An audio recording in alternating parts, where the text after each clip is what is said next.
कांग्रेस के ही नरेश मीणा साहब ने आरोप लगाया है कि गोविंद सिंह चौटाला, अशोक गहलोत ने सचिन पायलट को डाउन करने के लिए टिकट दी, उनका आरोप है, मेरा तो नहीं।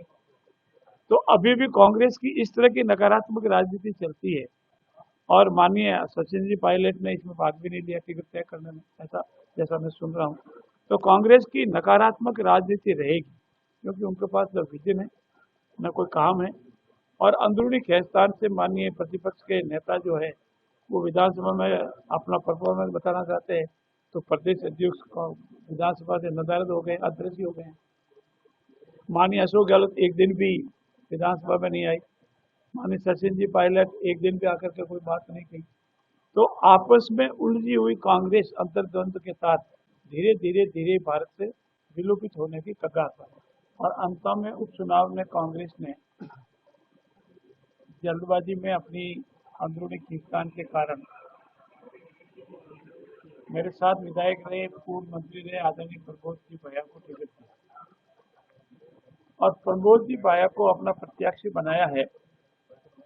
पर प्रबोध जी भैया के विरुद्ध उनके स्वयं के साथी, मंत्रिपरिषद के साथी आदरणीय भरत सिंह जी ने, आज वो स्वर्गवासी है, जो आरोप लगाए और जिस तरीके से आरोप लगाए, जितना सख्ती से आरोप लगाए, शायद दुनिया में किसी मंत्री के खिलाफ इतना आरोप नहीं लगा। उन्होंने अपना सिर मुंडन करवा दिया, माननीय अशोक जी गहलोत से अनेक बार हटाने का निवेदन भी किया।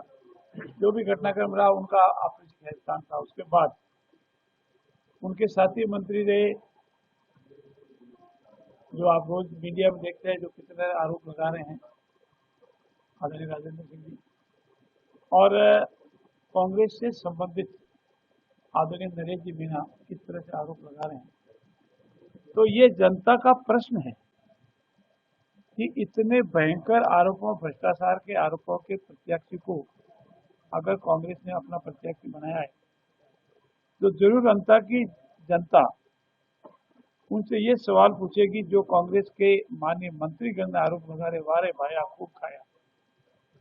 ऐसी स्थिति में ये मुद्दा रहेगा और मेरा ये मानना है कि हमारे पूर्व के प्रत्याशी ने, हमारे पूर्व के विधायक ने अंतर से गत चुनाव में जिन मतों से बढ़त हासिल की थी, विजय हासिल की थी, उससे भी अधिक मतों से इस बार हमारा प्रत्याशी विजय हासिल करेगा।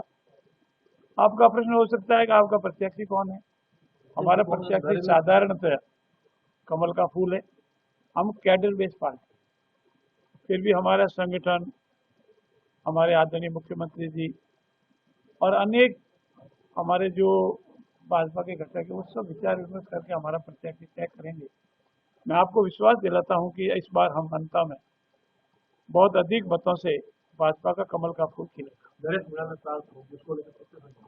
नरेश मीणा जी ने जिस तरीके से टाल ठोकी है, उसको आपने, आपके सभी साथियों ने पूरा उजागर किया है, सोशल मीडिया पर भी उजागर किया है।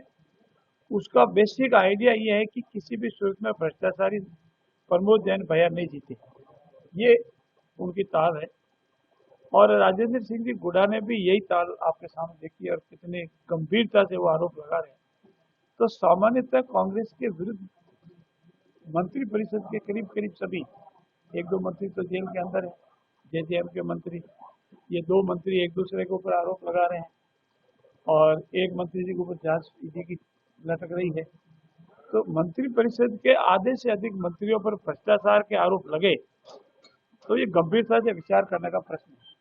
और ऐसे आरोपी जिनके विरुद्ध 14 मुकदमे चल रहे हैं और माननीय न्यायालय ने सुप्रीम कोर्ट तक उनको कहा नहीं, आपके विरुद्ध मुकदमा चलेगा। अब ट्रायल के बाद जो भी उसका निर्णय होगा वो न्यायिक प्रक्रिया का हिस्सा है। लेकिन मेरा ये मानना है कि अंत में उपचुनाव में हमारे द्वारा किए गए विकास के मुद्दे, उनके कांग्रेस के कार्यकाल के 5 साल और हमारे 1.5 साल का जो हमने सोशल मीडिया पर और आपकी मार्फत जनता के बीच में रखे, उसका खंडन कांग्रेस ने नहीं किया।